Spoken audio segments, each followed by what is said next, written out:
Right. Welcome back to another episode of my movie review series, episode 298. Now, last week I said that, to culminate for the release of Spider-Man No Way Home, which is in theaters right now, I know everybody has seen it, to culminate for the release of that movie, I was going to do as promised back in January, I was going to do Spider-Man 3. Yes, sir. Yes, sir. The movie review of Spider-Man 3 from me. Now, what do I have to say about this movie? Well, let me tell you this. You know, this movie, yeah, it does has its bad points. It has its bad points, but this movie is not as bad as the internet made it out to be. Okay, I mean, just like a lot of other shit the internet have exaggerated over, the cringeworthy things that came out of this movie, the cringeworthy things that came out of this movie. I did not see anything cringy about it. I mean, as a matter of fact, the whole dancing thing, when Peter gets the black costume, and then he becomes emo Peter Parker. The whole dancing thing. I did not get anything out of that. That was cringy. You know, actually, I quite enjoyed it. I really enjoyed it. I mean, even though the suit, it, the new suit, the symbiote, the alien costume, the symbiote, even though it made him, it changed him. It made him into a cooler version of himself.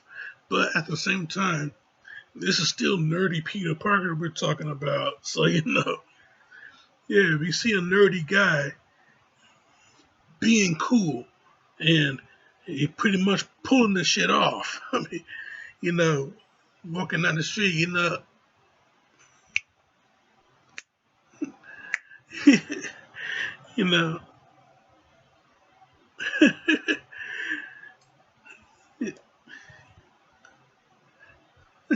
yeah, walking down the street, getting the strut on, everything you see in that scene, you know, yeah, you see what a nerdy but cool guy would do. And yeah,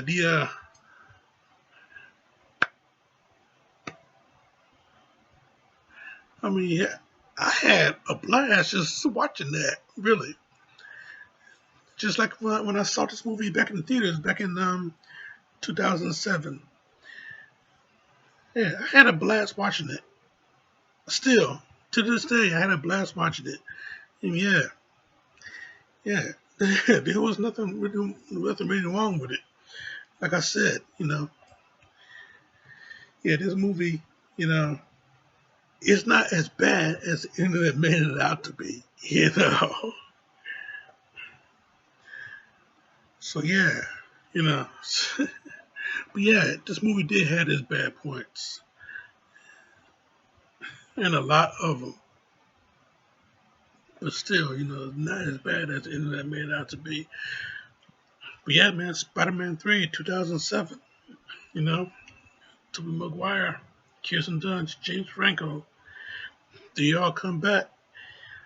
Thomas Hayden Church, Topher Grace, Bryce Dallas Howard, James Cromwell.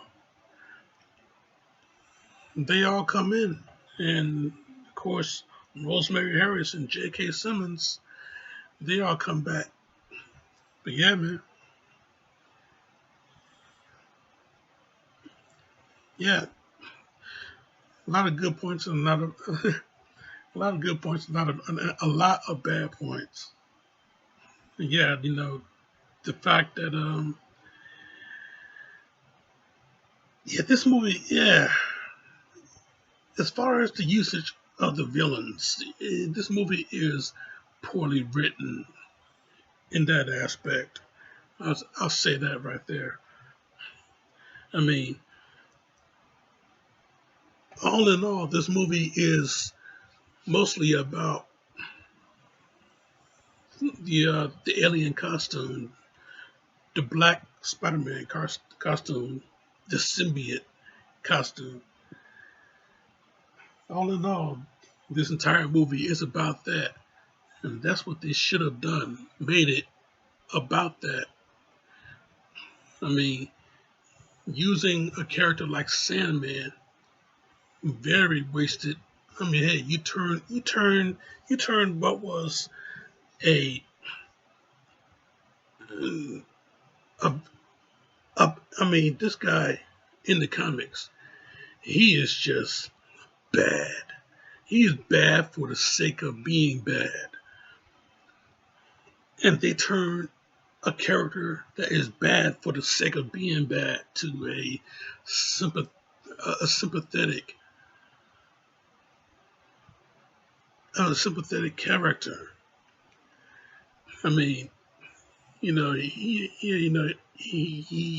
escaped from prison. He committed all these heists just because his daughter is sick. He wanted to get money because his daughter is sick and he wanted her to be better. His daughter played by the same little girl that played um, BB, Bill and Beatrice's kid in Kill Bill. Yeah, the same little girl. But yeah, yeah, yeah. He did all of that bad stuff just so he can get the money to have his daughter um, cured from her illness. And to add the fact that he was really responsible for Uncle Ben's death, and they made him into they gave him like a nice little redemption story arc at the end of the movie. That's not Sandman. That's not Sandman at all. I mean, like I said in the comics, Sandman, he was just bad for the sake of being bad. Okay, no any way around that. Yeah, they they poor usage of that character, and you got um then you got Venom. Venom, the everybody's favorite character, whether it's in the movie or in the animated series, any animated series, you know. I can't say the animated series because it was pretty cool to see him in Spectacular Spider-Man also. What's the matter, bro? Spider sense didn't tingle. I mean, yeah, it was great to see him in that on that show too. But yeah, with Venom, poorly used, you know, all the way through. I mean, it's like a third part of the movie where we finally get to see Venom, but then we don't get to see or hear Venom. We didn't see we didn't get the Venom that we got today. With Tom Hardy playing them. We didn't get that Venom. That's the reason why they gave us that Venom, just so they can make up for the fact that they fucked up with this Venom, with this Venom right here. That's the main reason why we got that one. In my opinion. But still, yeah, yeah. Yeah, with Venom, yeah, they fucked up and they knew it. That's how they made up for it. But yeah, man, I tell you, um, and then we had the story arc of actually the loose end of Green Goblin Jr. Of Harry, he takes over as a goblin. He takes the formula and he got his own special glider. Looking like the damn hoverboard from Back to the Future too. Only only faster, more only faster and deadly and more cool. you know, you know, yeah. That's just a loose end that they picked up from Spider-Man 2. I tell you one thing though, it was great to see Willem Dafoe show up in the cameo for this movie as he did for Spider-Man 2. It was great to see him show up for a cameo in this movie and knock Harry back into his senses. Because he had that temporary amnesia from the uh, the aerial fight he had against Peter in the early in the movie. He bumped his head. He had the temporary amnesia, and he was supposed to be he was best friends with Peter and Mary Jane again. But then once once Norman Osborn shows up, you know you dropped the ball. Once he shows up, that's when business picked up for Harry. Yeah, he became the Goblin again, and then he and Peter, Peter who was going through his own dark phase. They had that fight. And yeah, Harry threw the pumpkin bomb. Peter threw it right back at him, exploded in Harry's face, and now he got that nasty burn scar. But yeah, I tell you though, you know, yeah, that with the uses of that particular Green Goblin Junior. That's what he's named in the comics, Green Goblin Junior. I mean, what do they call him in the movie? What the new Goblin is it? Something like that. Green Goblin Junior. That's what he named in the comics. That's exactly what he is. Okay, let's just leave it at that. But yeah, man. Yeah, that's just a loose end. It was fine to write that in. It was fine to give him the bump on the head. But yeah, but yeah, but yeah. Like I said in the Spider-Man 2 review that I put out back in January. You know, like I said, the Spider-Man 2 review.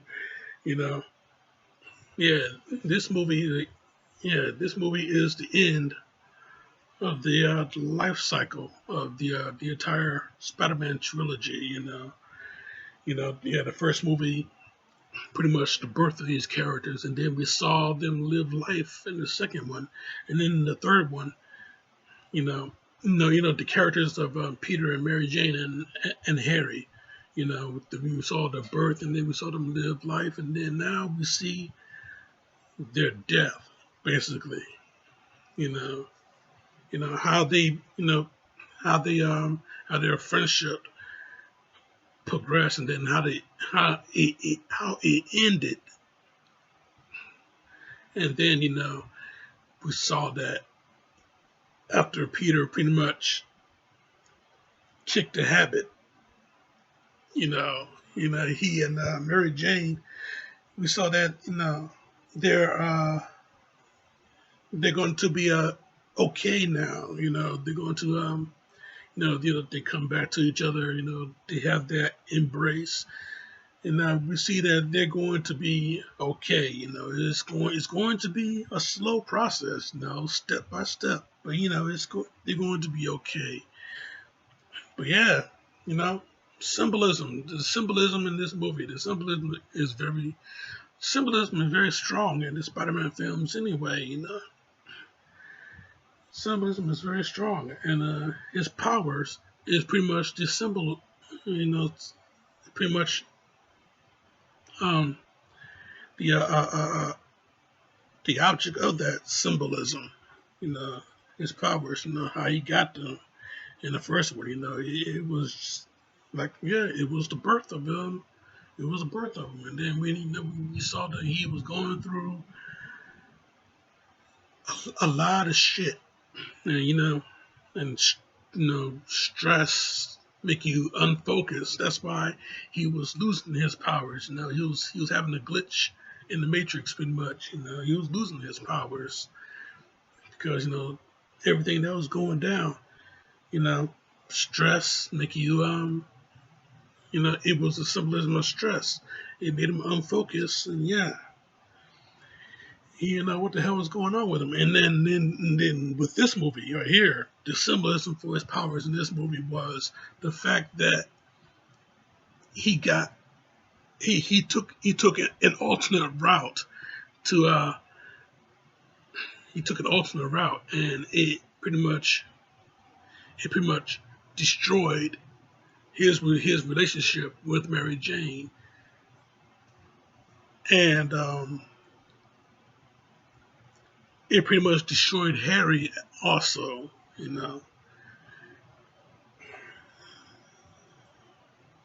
So yeah, after he kicked the habit, I say, you know, I say he kicked the habit because the black costume is pretty much the symbol of addiction. Drug or alcohol addiction. The black costume was the symbol of that. You know, once Peter, once the black costume, once the alien costume attached itself to him, Peter, once he felt the power of it, he got drunk off of that power, he got high off of that power, and yeah, you know, you get addicted to something, it will affect you negatively, and it will affect people around you negatively, just like it did with Mary Jane when their relationship ended. It did with Harry when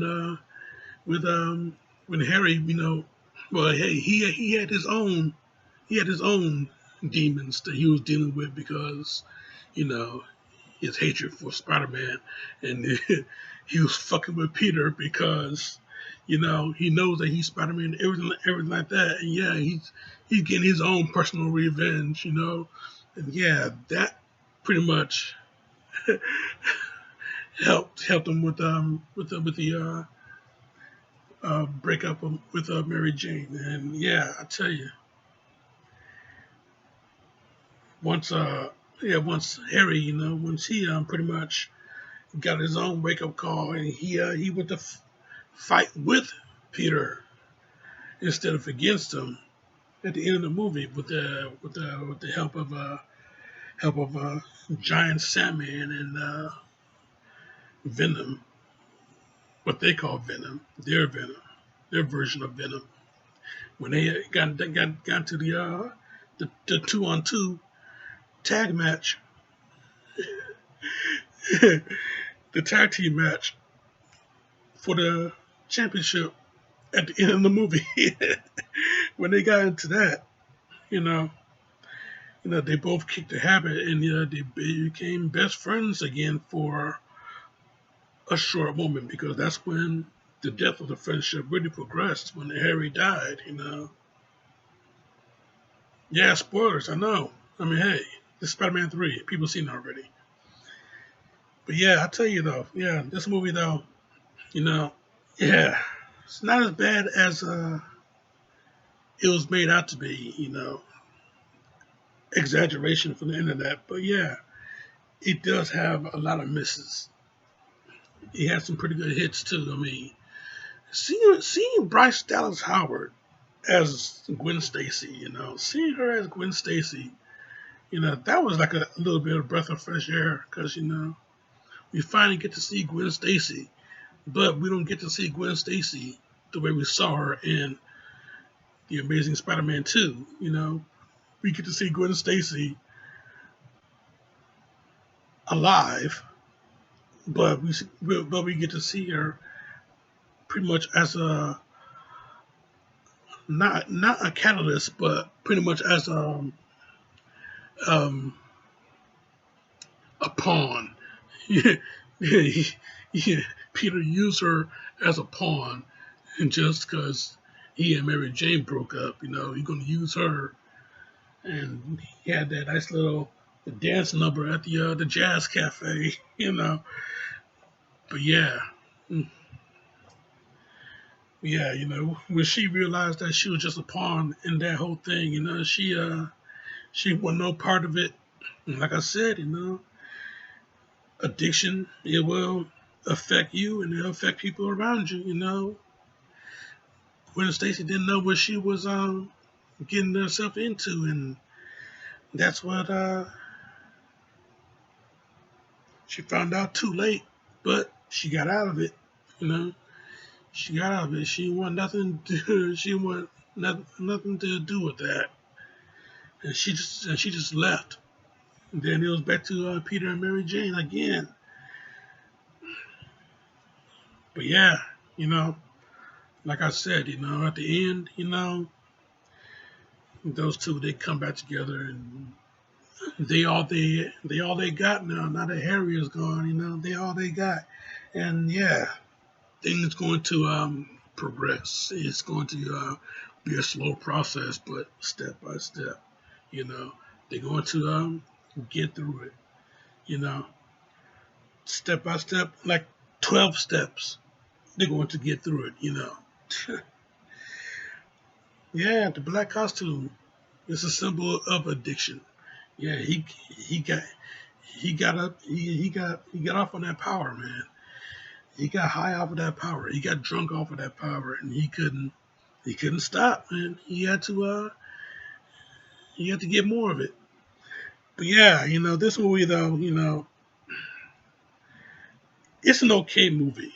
It's an okay movie. I would give it, you know, generously saying, I would give it a good 4 out of 5. Not a solid 4 out of 5, but generously saying because I see what they tried to do. I see what they tried to do with the story, with the symbol of addiction and everything like that. But with the use with the poor uses of the villains in this movie, you know, that's just unforgivable. I mean, we got Venom, but we didn't get Venom. We got Sandman, but we didn't get Sandman. We got Goblin Jr., but that was just a loose end anyway. So yeah, yeah, a good, a good 4 out of 5.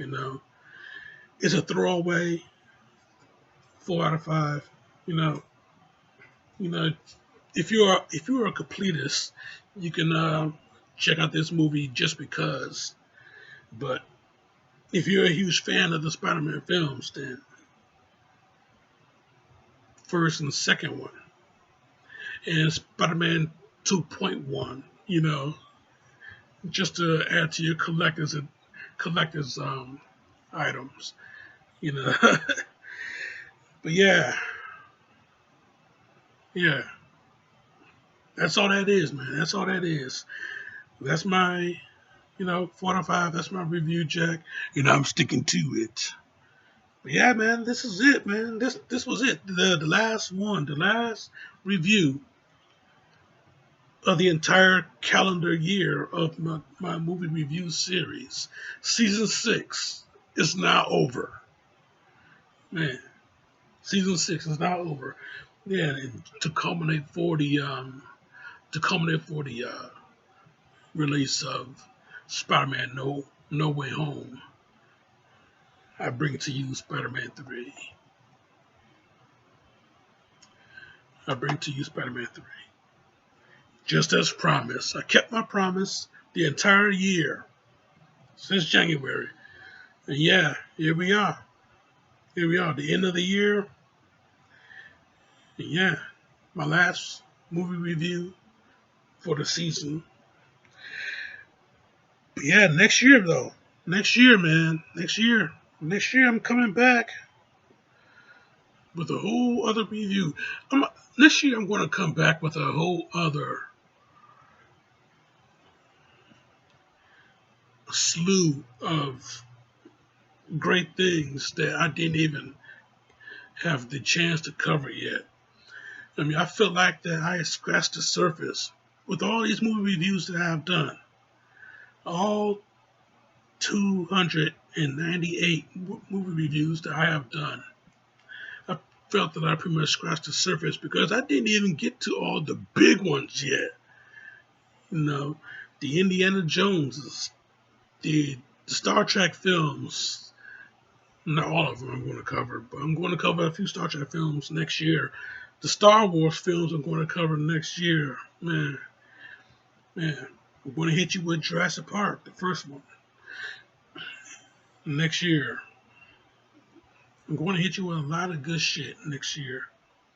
All of the big movies that I can try and get my hands on. And yeah, when I say the Star Wars, I'm going to hit you with all the Star Wars, even the prequels and the sequels. I'm going to hit you with those. So yeah, man, next year's gonna be stacked. It's gonna be stacked, you know. But that's next year. What's going to come when I what's going to come when I come back from the big hiatus? Well, I'm gonna tell you right now because I already made the announcement a few months ago on Twitter. Yes, Bruce Lee is going to come back into the movie review series, and that's going to be the first movie of January next year. So you keep it locked right here for that. Whatever movie that I'm going to have from the original Dragon himself, you keep it locked right here. Check out all the other shit right here. Subscribe to me right here. But in the meantime, in between time, Jack, hope y'all enjoyed this third Spider-Man movie, Spider-Man No Way Home. Hope y'all enjoyed that. I know the spoilers is going to be out there, you know, even though Twitter is buzzing about no spoilers right now. I know the spoilers is going to be out there. I hope you guys enjoyed the movie. Hope you guys enjoyed this review because this show is off. Have a great year.